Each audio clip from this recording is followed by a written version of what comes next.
irmão, abra sua Bíblia, por gentileza, em Romanos, capítulo número 6, a partir do versículo 1. Nós, com a graça de Deus, vamos dar sequência à exposição que temos feito nesta preciosa carta. Romanos, capítulo 6, a partir do versículo 1. Diz assim a palavra do Senhor. Que diremos, pois? Permaneceremos no pecado para que seja a graça mais abundante? De modo nenhum. Como viveremos ainda no pecado, nós, os que para ele morremos? Ou porventura ignorais que todos nós, que fomos batizados em Cristo Jesus, fomos batizados na sua morte? Fomos, pois, sepultados com ele na morte pelo batismo, para que, como Cristo foi ressuscitado dentre os mortos, pela glória do Pai, assim também andemos nós em novidade de vida. Porque se fomos unidos com ele na semelhança da sua morte, certamente o seremos também na semelhança da sua ressurreição. Sabendo isto, que foi crucificado com ele o nosso velho homem, para que o corpo do pecado seja destruído, e não sirvamos o pecado como escravos, porquanto quem morreu está justificado do pecado. Ora, se já morremos com Cristo, cremos que também com ele viveremos, sabedores de que, havendo Cristo ressuscitado dentre os mortos, já não morre. A morte já não tem domínio sobre ele. Pois quanto a ter morrido, de uma vez para sempre morreu para o pecado, mas quanto a viver, vive para Deus. Assim também vós, considerai-vos mortos para o pecado, mas vivos para Deus em Cristo Jesus.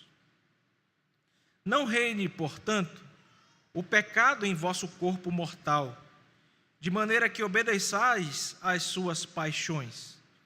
Nem ofereçais cada um os membros do seu corpo ao pecado, como instrumentos de iniquidade, mas oferecei-vos a Deus como ressurretos dentre os mortos, e os vossos membros a Deus como instrumentos de justiça.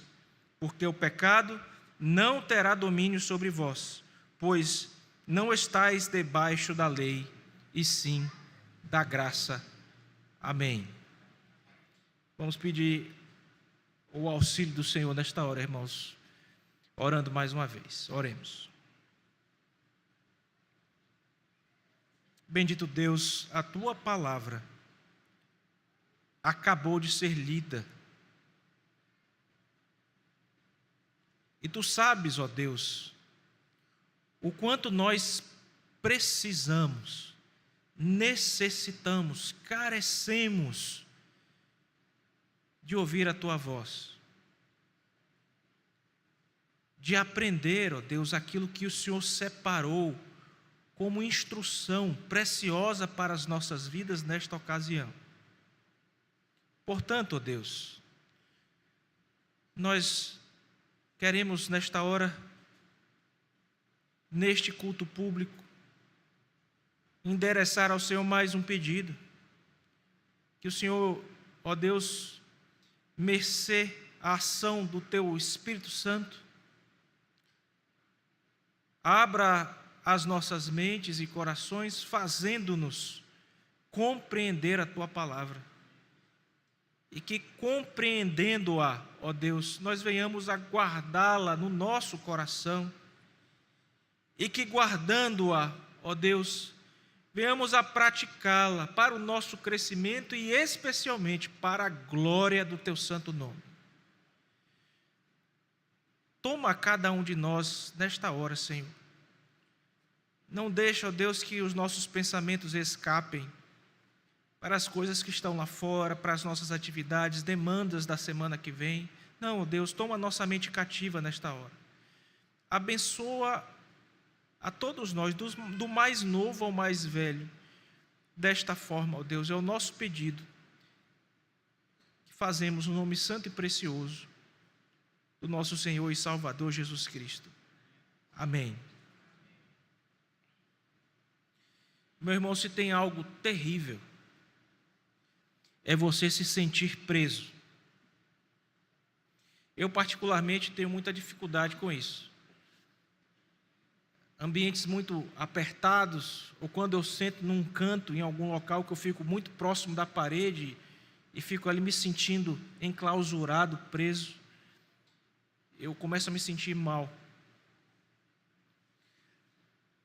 Imagine você estar realmente em grilhões, ou atrás das grades, punhos juntos, amarrados. É algo terrível, estar preso. Eu não sei se você já se sentiu preso. Eu já tive a oportunidade de sonhar, dormindo mesmo. E no sonho eu estar sonhando que estou todo amarrado, estar ali preso. Que sensação horrível, irmãos. É uma sensação muito ruim. A Bíblia nos diz que outrora nós estávamos presos, cativos, escravos ao pecado e a maus hábitos, a práticas terríveis que nós cometíamos e que pela força do nosso próprio braço nós não tínhamos condições de mudar, de nos livrar, de nos soltar, de sair dessa situação angustiante. Portanto, eu começo a exposição dessa noite perguntando: você já se sentiu preso a hábitos sem conseguir mudar? Como, irmãos, nós podemos verdadeiramente experimentar liberdade? Como nós podemos verdadeiramente experimentar libertação? Como podemos experimentar uma vida nova? Em Romanos capítulo 6, dos versículos de 1 a 14, o texto que acabamos de ler, Paulo desafia os seus leitores, e o Espírito Santo também nos desafia essa noite, a entender que a nossa união com o nosso Senhor e Salvador Jesus Cristo é algo precioso para nós. Que nós podemos ser libertos de tudo que se relaciona ao nosso velho homem, pecado, hábitos escravizadores, mediante a nossa união com Cristo Jesus. Todos nós, meus irmãos, em nossa condição natural, somos escravos do pecado. A busca pela liberdade dessa situação só pode ser alcançada através da pessoa bendita de Cristo Jesus, o nosso Redentor. E é justamente isso que Paulo trabalha durante esta carta, dizendo que a nossa salvação se dá mercê à ação da graça de Deus em nós pela fé em Cristo Jesus. É por meio dele que nós somos tornados justos. Sem ele, nós permanecemos presos. Sem ele, nós permanecemos escravizados dos nossos pecados, dos nossos maus hábitos.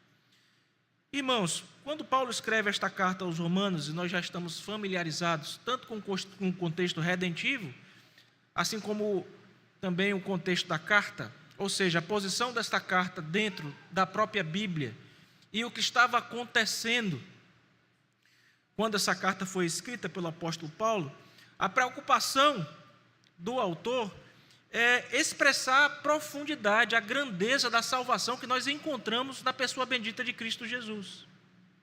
Neste capítulo 6, meus irmãos, o que Paulo está fazendo é abordar a questão do pecado e da graça, mostrando que a nossa união com Cristo nos coloca em uma nova relação com a nossa antiga vida, com o nosso pecado e com aquilo que está diante de nós também. O livro de Romanos, irmãos, esta carta preciosa foi escrita em uma ocasião que havia tensão entre os judeus e os gentios que estavam se convertendo. Portanto, Paulo precisava entregar uma mensagem muito clara a respeito do Evangelho e a respeito da vida cristã, e é isso que ele faz aqui. Portanto, irmãos, se nós olharmos para o texto que nós acabamos de ler, a preocupação do apóstolo é deixar claro para nós que pela graça nós estamos unidos à pessoa de Cristo Jesus. Qual é o assunto, portanto, dessa porção? Que pela graça nós estamos unidos à pessoa de Cristo Jesus, tanto na sua morte como na sua ressurreição. E diante desta verdade, diante do fato de que, pela graça de Deus, estamos unidos a Cristo, tanto em sua morte como em sua ressurreição, nós somos chamados a fazer algumas coisas. Sendo a primeira delas, meus irmãos, perceber justamente que nós morremos com Cristo, ressuscitamos com Ele, e estando nele nós temos uma nova vida. Essa realidade é expressa para nós, olhe para a sua Bíblia, por favor, dos versículos 1 a 10. Estamos em Cristo, morremos quando Ele morreu, ressuscitamos quando Ele ressuscitou, estamos nele, e nele nós temos, meus irmãos, uma nova vida. Se pudermos resumir tudo isso aqui, a ideia é que, unidos a Cristo pela sua graça, nós temos nova vida. O segundo momento do nosso texto, irmãos, nos diz que, à luz de sabermos que estamos unidos a Cristo Jesus por sua graça, tanto em sua morte quanto em sua ressurreição, nós, à luz dessa verdade, precisamos nos considerar mortos para o pecado e vivos para Deus. Veja aí essa verdade nos versículos 11 e 12 do texto que acabamos de ler. Então, se nos versículos 1 a 10 nós temos uma nova vida, nos versículos 11 e 12 nós temos uma nova identidade. E por fim, irmãos, o apóstolo Paulo nos diz nos versículos 13 e 14 que, à luz de sabermos que estamos unidos a Cristo por sua graça, tanto em sua morte como em sua ressurreição, nós devemos, à luz disso, dedicar-nos completamente a Deus como instrumentos de justiça.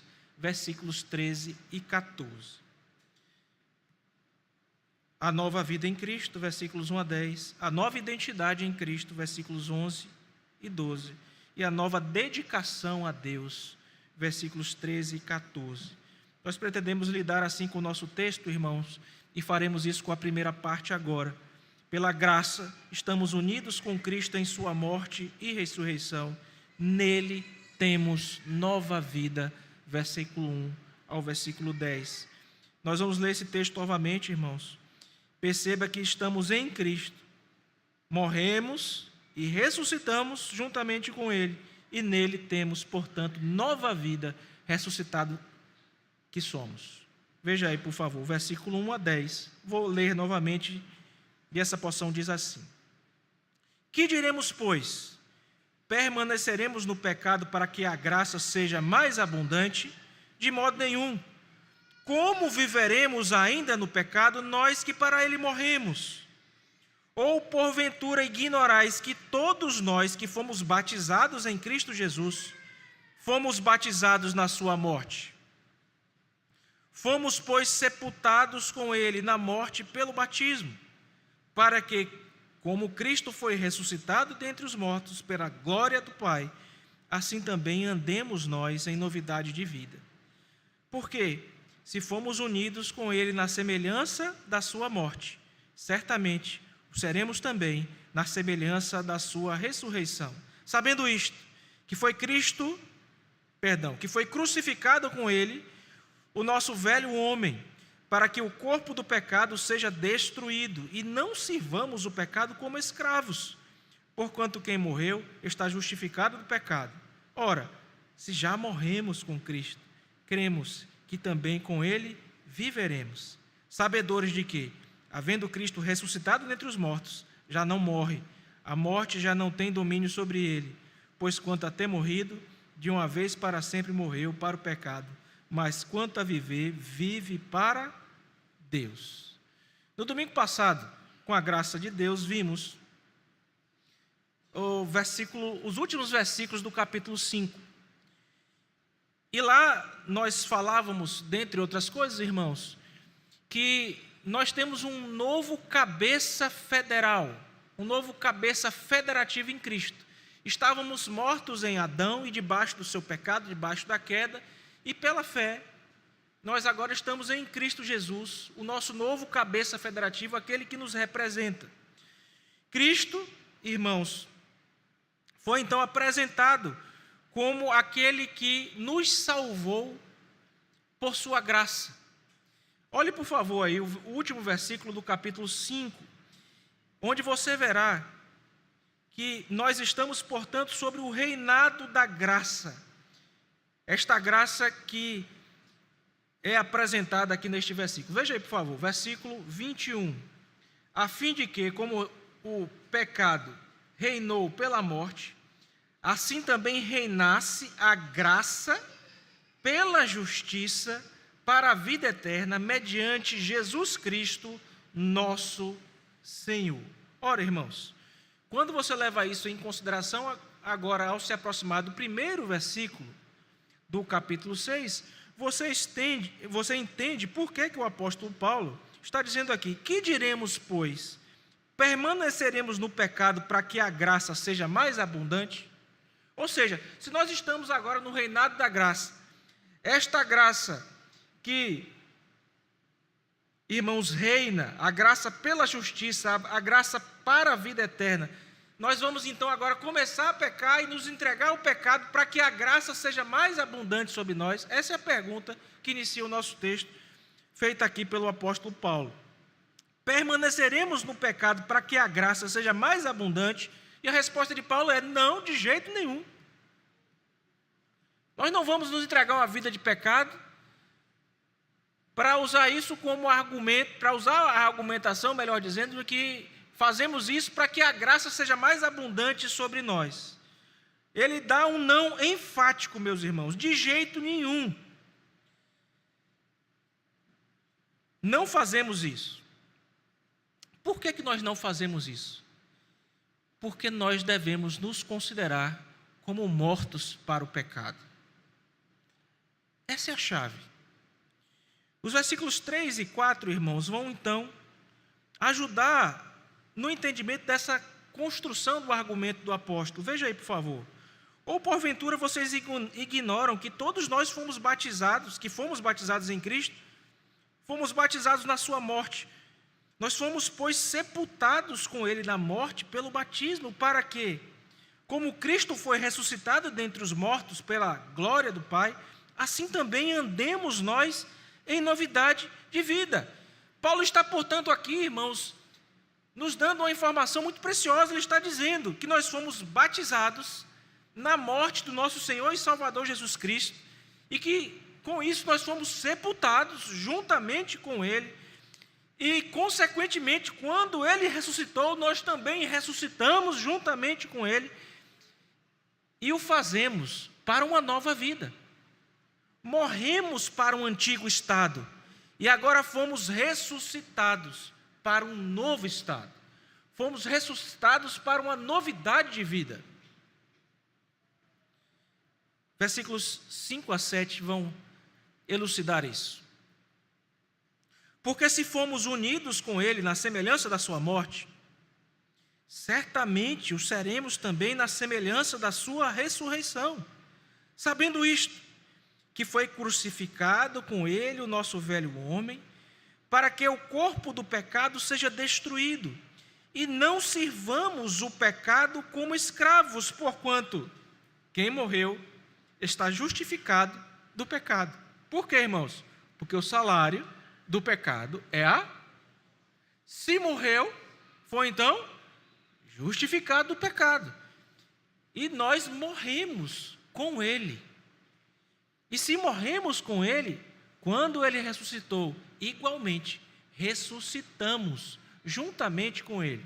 Com que finalidade, irmãos? Entender que estamos em uma nova condição em Cristo Jesus. Vivos. Vivos espiritualmente. A doutrina, portanto, que está sendo apresentada para nós aqui é a doutrina da união mística com Cristo. Estamos nele, morremos juntamente com ele, ressuscitamos juntamente com ele. Estamos nele. Nossa união com Cristo significa que o nosso velho homem foi crucificado. Nós somos libertos do domínio do pecado. Portanto, não devemos mais nada ao pecado. Não somos mais escravos do pecado. Versículos 8 a 10 vão ilustrar essa nova realidade. Veja que Paulo está sendo muito claro e muito lógico na sua argumentação. Ora, versículo 8: se já morremos com Cristo, cremos que também com ele viveremos. Sabedores de que, havendo Cristo ressuscitado dentre os mortos, já não morre. A morte já não tem domínio sobre ele, pois, quanto a ter morrido, de uma vez para sempre morreu para o pecado, mas quanto a viver, vive para Deus. Oh, irmãos, que verdade preciosa e bendita está sendo apresentada a nós nessa noite. Com Cristo, nós nos encontramos. Quando Ele ressuscitou, nós ressuscitamos juntamente com Ele. E se assim o fizemos, temos agora o privilégio de viver para Deus. O capítulo número 26 da Confissão de Fé de Westminster vai abordar, irmãos, a doutrina que está sendo apresentada para nós pelo apóstolo Paulo aqui.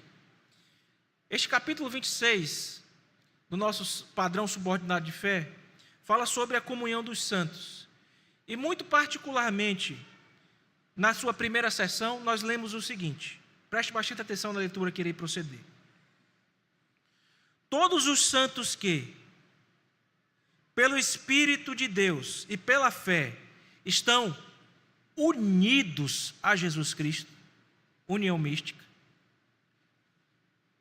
Seu cabeça, tem ele comunhão nas suas graças, nos seus sofrimentos, na sua morte, na sua ressurreição e na sua glória. E estando unidos uns aos outros no amor, participam dos mesmos dons e graças, e estão obrigados ao cumprimento dos deveres públicos e particulares, que contribuem para o seu mútuo proveito, tanto no homem interior como no exterior. Destaco todos os santos que, pelo Espírito de Deus e pela fé, estão unidos a Jesus Cristo, seu cabeça. Estão unidos com Ele nos seus sofrimentos, mas também na sua glória. Qual é a natureza dessa união mística, meus irmãos? Aliás, essa expressão já é interessante para a gente abordar. União mística. O que é isso, pastor? É a união espiritual que nós desfrutamos com o nosso Senhor e Salvador Jesus Cristo. É a certeza, meu irmão, que nós estamos nele.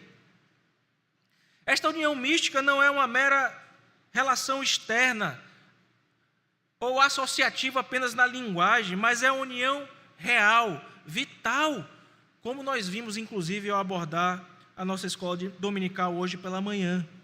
Essa união é descrita como sendo mística, porque ela envolve questões espirituais tão profundas, meus irmãos, que transcendem a nossa compreensão. Nós não conseguimos esgotar plenamente a compreensão de como nós estamos unidos a Cristo em todas as suas nuances. Portanto, transcende a nossa compreensão e é um grande mistério que é revelado a Deus, por Deus a nós, e que nós compreendemos pela fé. Qual é a base dessa união, irmãos? Mística. Qual é o seu início? Quando ela começou? Ela começou, irmãos, desde toda a eternidade, no conselho eterno do Deus triuno, que desde toda a eternidade escolheu nos amar. A partir dali, nós já estávamos unidos a Ele.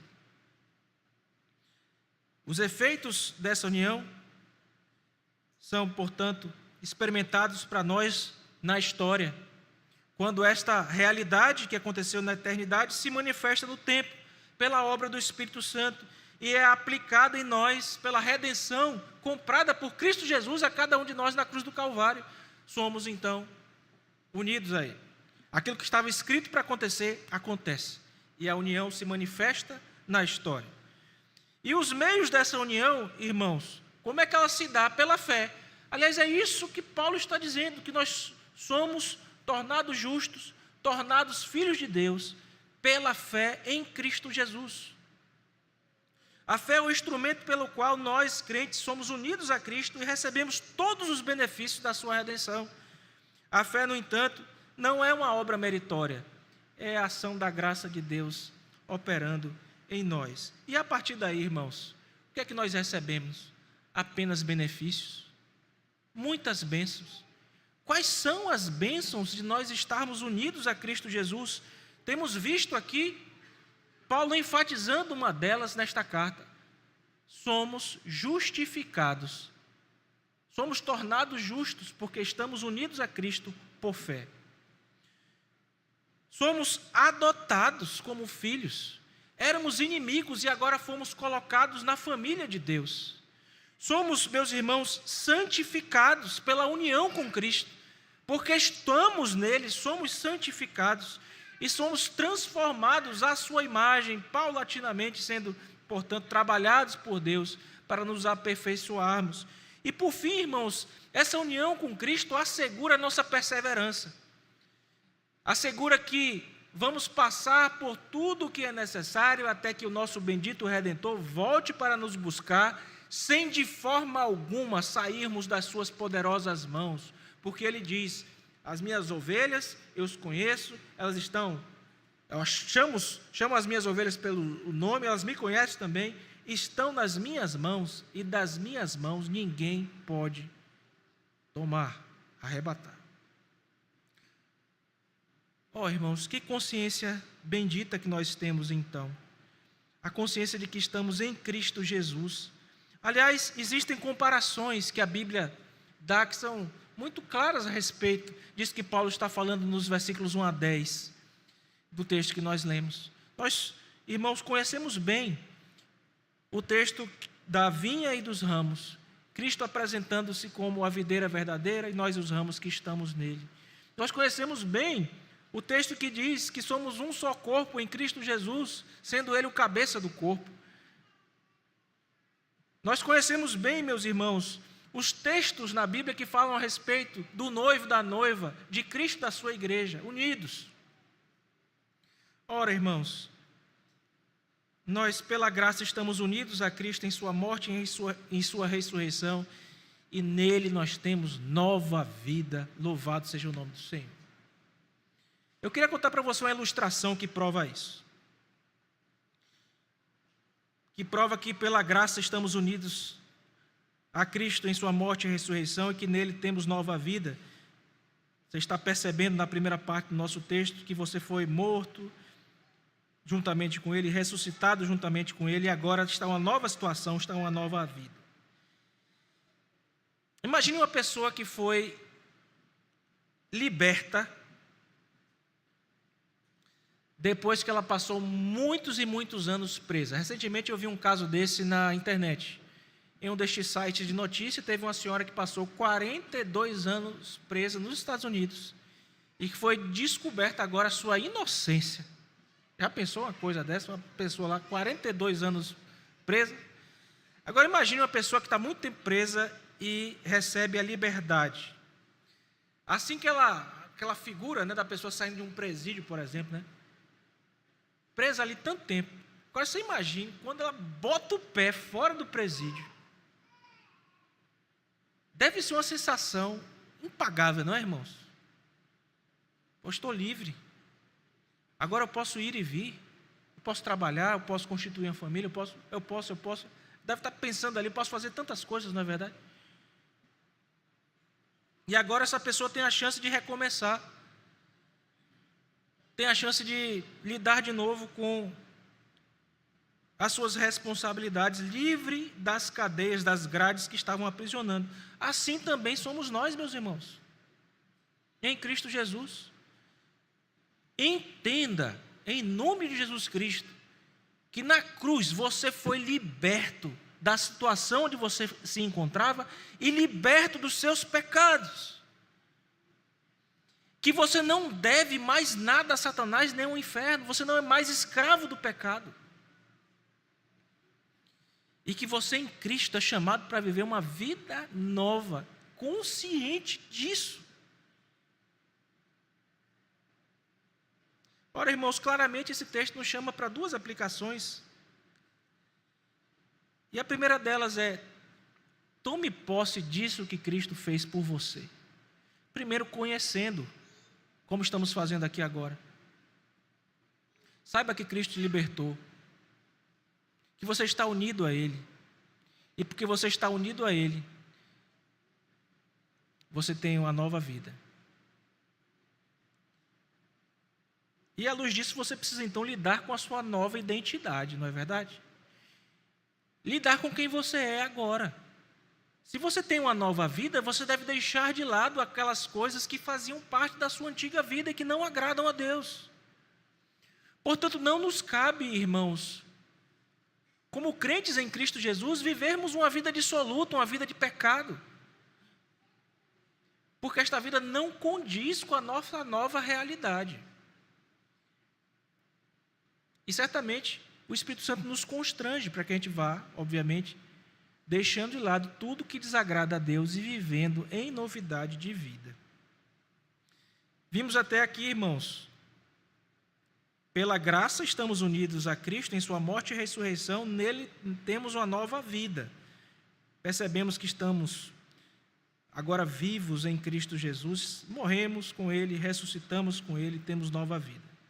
Segundo momento do nosso texto, irmãos, é o seguinte: pela graça estamos unidos em Cristo em sua morte e ressurreição. Nele temos uma nova identidade. É lógico. Fomos transformados. Essa realidade está nos versículos 11 e 12, que passo a ler novamente e peço por bondade que você acompanhe na sua Bíblia. Pela graça estamos unidos com Cristo em sua morte e ressurreição. Nele temos nova identidade. Nova vida, agora nova identidade. Versículo 11. Assim também vós considerai-vos mortos para o pecado, mas vivos para Deus em Cristo Jesus.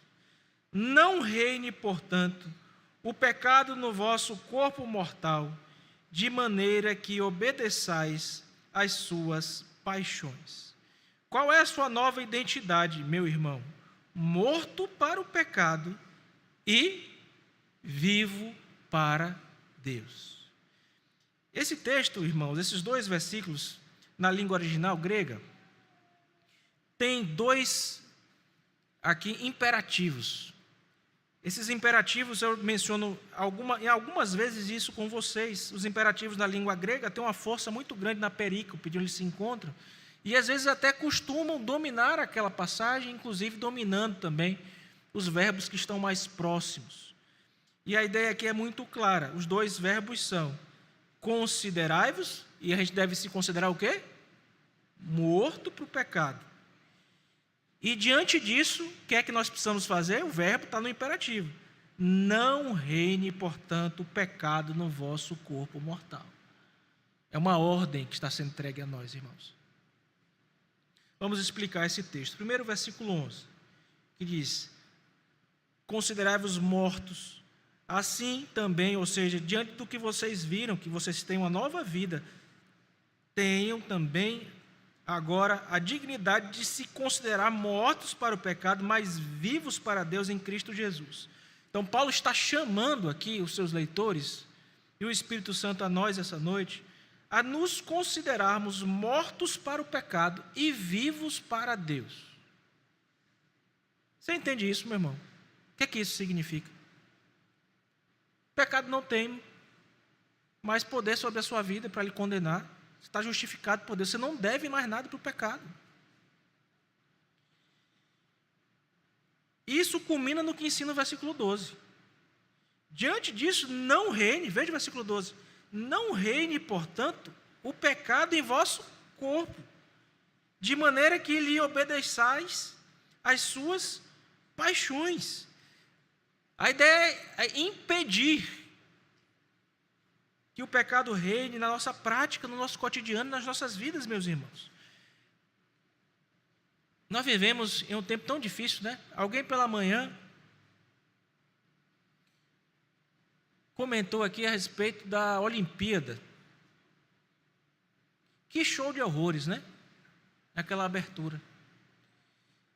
Um show de horrores, coisa terrível. Aquilo ali é a ilustração de uma Europa pós-cristã, secularizada. Uma Europa que vive sob o reinado de Satanás e do pecado. Dá naquilo ali. Tentando afrontar Deus com aquelas coisas todas ali que eles apresentaram. Graças a Deus nós somos tirados, irmãos, desta situação. E fomos colocados em Cristo, nova vida com nova identidade, morto para pecado. Temos que colocar isso na nossa cabeça, irmãos. Nós estamos mortos para o pecado.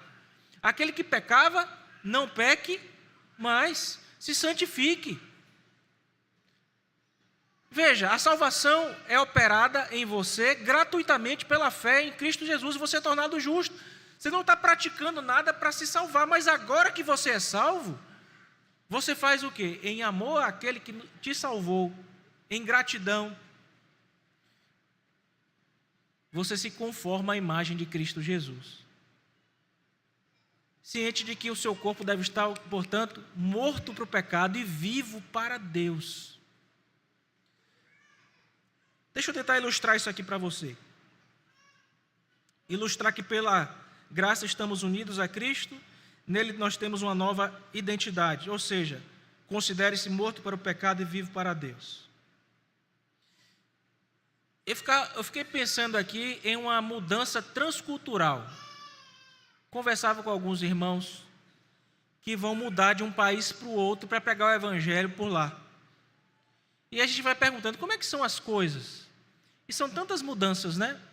Uma das mudanças que eles precisam enfrentar são as questões culturais e legais na nação onde ele está indo, para o local onde está indo. Então, quando você muda daqui e vai para lá, com a finalidade que seja, você vai ter que se submeter ao quê? Às leis do lugar para onde você está indo, não é verdade? Vai precisar ser dessa forma. Adotar o que está ali. Hoje, irmãos, como Cristo Jesus, tendo mudado de cabeça federativa de Adão para Cristo, como vimos no domingo passado, nós hoje também temos que nos adaptar a uma nova forma de viver, a uma nova forma de pensar. Antes, para usar a linguagem do próprio Paulo, nós vivíamos fazendo a vontade da carne, dos pensamentos, do príncipe da potestade do ar, de Satanás. Estávamos sujeitos às suas ordens, às suas diretrizes. Mas agora, graças a Deus, nós somos tirados dessa condição, estamos debaixo de Cristo. E temos que nos submeter à sua bendita vontade, a uma nova lei. Nós temos uma nova identidade. Quais são as aplicações, irmãos, que essa segunda parte do nosso texto traz para nós? É aquela famosa pergunta, e daí, pastor? O que é que eu faço com isso?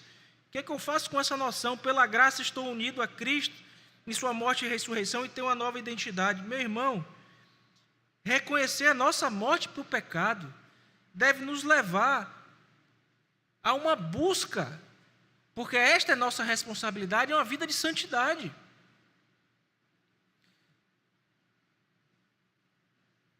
Veja, meu irmão, dentro da doutrina da salvação, você é chamado a desenvolver a sua salvação com temor e tremor pela Bíblia. Que aspecto da sua salvação você tem por responsabilidade desenvolver, uma vez que você é salvo pela graça? A sua santificação. Fazer o devido uso de tudo que Deus tem dado para você. Então, se você reconhece que está morto para o pecado, você deve, por exemplo, resistir às tentações. E a pergunta é a seguinte: que áreas da sua vida ainda precisam se submeter à vontade de Deus e não à sua? Será que essa nova identidade está realmente presente em você? Você passa nesse teste? Em todas as áreas da minha vida, estou submisso a Deus. E agora, pastor?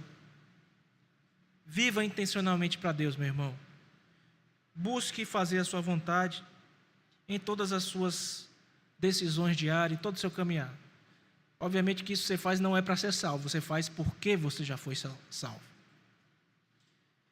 Pela graça estamos unidos a Cristo na sua morte e ressurreição. Temos uma nova vida, uma nova identidade. Por fim, vamos ver que temos uma nova dedicação. Como assim uma nova dedicação, pastor? Versículos 13 e 14, os últimos versículos do nosso texto. Nestes versículos, irmãos, nós somos chamados a nos dedicar completamente a Deus como instrumentos de justiça, à luz da mudança que Cristo operou em nós. Veja aí versículo 13, depois o 14.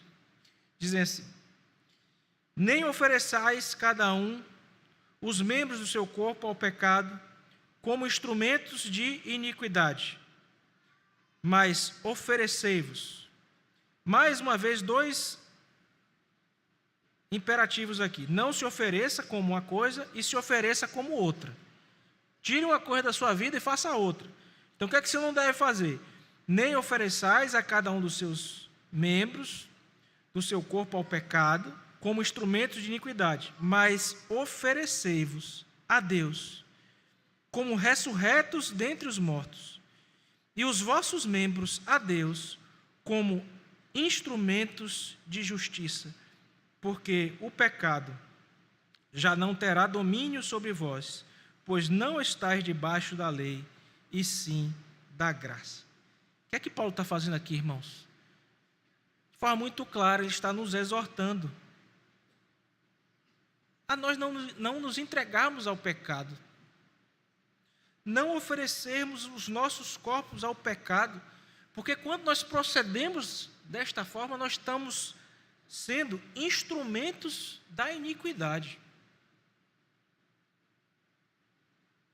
Antes, nós precisamos, irmãos, oferecer-nos a Deus, uma vez que temos uma nova vida e uma nova identidade. Uma vez que, o texto diz, fomos ressurretos dentre os mortos, os nossos membros devem ser contados como o quê? Instrumentos de justiça.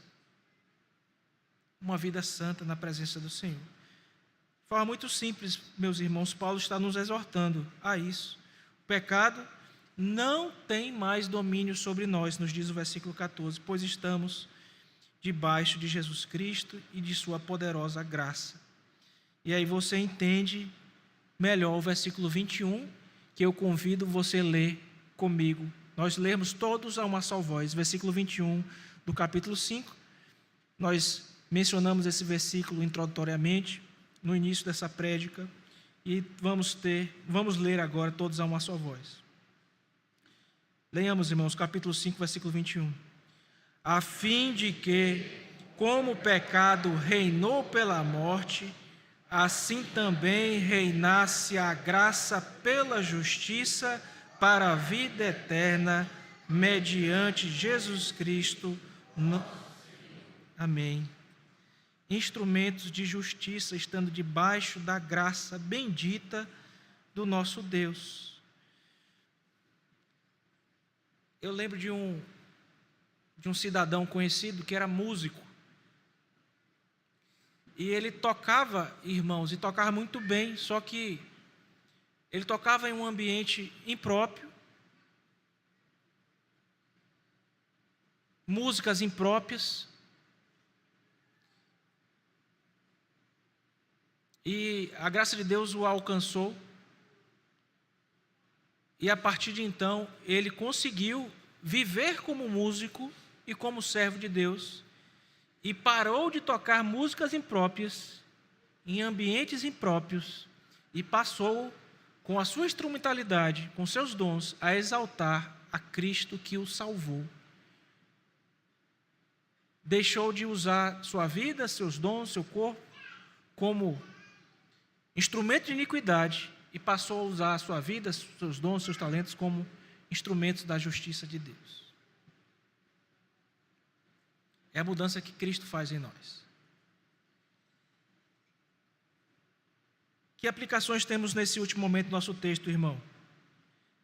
Nossa dedicação a Deus deve refletir as nossas decisões diárias, irmãos. Se temos uma nova vida e temos uma nova dedicação, agora vivemos para Ele como instrumentos, como seus servos. Isso deve ser refletido no nosso dia a dia, nas nossas ações. Sabe por quê? Porque não adianta nada você dizer que é servo de Deus e sua vida não está condizente com isso que você está professando com a sua boca. Como é o nome disso? Hipocrisia. Hipocrisia. Tá, pastor, mas e agora? Comprometa-se, meu irmão. Assuma o compromisso de viver uma vida de serviço e dedicação a Deus. Peça a Deus mais graça para que você possa fazer isso e busque oportunidades para refletir o amor de Cristo em suas ações, em sua prática no dia a dia. Concluindo então, irmãos, nós vimos introdutoriamente que a verdadeira liberdade só é alcançada pela transformação que Cristo tem para nos dar. Não temos como nos libertar dos nossos antigos hábitos, dos nossos pecados, senão através da pessoa bendita do nosso Senhor e Salvador Jesus Cristo. Na nossa luta contra o pecado, nós só podemos, portanto, vencer se estivermos amparados nele. A vida e o ministério do nosso Senhor e Salvador Jesus Cristo, meus irmãos, elucidam todos os aspectos que nós vimos aqui nesse texto de Romanos 6, dos versículos 1 a 14. Cristo, através da sua morte, da sua ressurreição, derrotou o poder do pecado e da morte e ressuscitou ao terceiro dia. Nós fomos batizados com ele em sua morte, ressuscitamos com ele em sua ressurreição, chamados para uma nova vida e colocados em uma nova situação, em uma nova identidade, para que nos dediquemos a Ele, para que o sirvamos, irmãos, com integridade de coração. Que cada um de nós possa diariamente lembrar-se de que está em Cristo Jesus e de que, estando em Cristo Jesus, por meio dessa união mística, possamos viver de acordo com essa nova identidade e sempre dispostos, em meio à dedicação que fomos chamados, a servi-lo com toda a nossa força, amor e entendimento. Que Deus aplique a sua santa e bendita palavra aos nossos corações. Amém.